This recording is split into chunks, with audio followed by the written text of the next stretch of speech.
नमस्कार, गावरान रेसिपी स्वाद चॅनल मध्ये मी तुमचं खूप मनापासून स्वागत करते। तर आज आपण मठ्ठा कसा बनवायचा हे आज आपण पाहणार आहोत। तर सध्या उन्हाळा चालू झालाय, अशा वेळी जर जेवणाच्या ताटासोबत जर मठ्ठा असेल तर जेवणाची चव खूप छान लागते। तर या मठ्ठ्यामुळे जेवण पचायला देखील खूप सोपं जाते। चला तर मग रेसिपीला सुरुवात करूया। तर सुरुवातीला इथे मी कोथिंबीर घेतली आहे, त्यानंतर एक आल्याचा तुकडा आणि एक हिरवी मिरची घेतली आहे। तर आपण आता हे मिक्सरच्या बाउलमध्ये काढून घेऊया आणि हे मिक्सरला बारीक असं वाटून घ्यायचं आहे। तर या आल्यामुळे आपल्या मठ्ठ्याची चव खूप छान लागते। तर मिरचीचं प्रमाण यामध्ये आपल्याला थोडंसंच वापरायचं आहे। तर इथे बघू शकता अशा पद्धतीने आपल्याला हे मिक्सरला बारीक असं वाटून घ्यायचं आहे। तर इथे मी पातेल्यात 3 ग्लास ताक घेतला आहे। तर यामध्ये आपल्याला काही मसाले टाकून घ्यायचे आहे। तर मसाल्यामध्ये मी अर्धा चमचा साखर घेतली आहे, अर्धा चमचा काळे मीठ घेतला आहे, त्यानंतर थोडीशी बारीक कट केलेली कोथिंबीर घेतली आहे,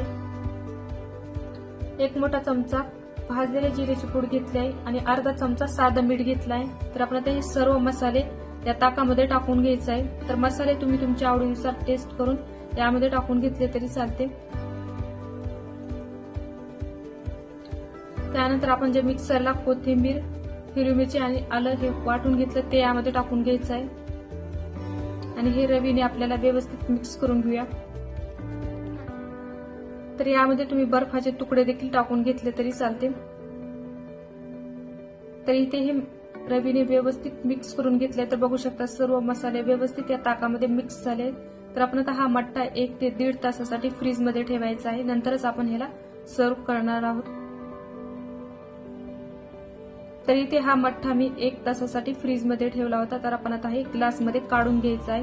तर सर्व्ह करण्याच्या अगोदर हे मठ्ठा व्यवस्थित मिक्स करूया, म्हणजे हे मसाले खाली राहणार नाही।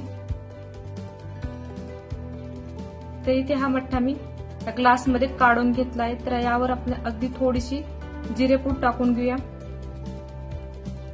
त्यानंतर राहिलेला जो मठ्ठा आहे तो मी या कपामध्ये काढून घेतला आहे। तर पहा, मस्त आपला टेस्टी असा मठ्ठा तयार झाला आहे।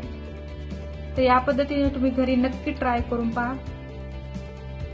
रेसिपी आवडली असेल तर व्हिडिओला लाईक, शेअर आणि सबस्क्राईब करायला विसरू नका।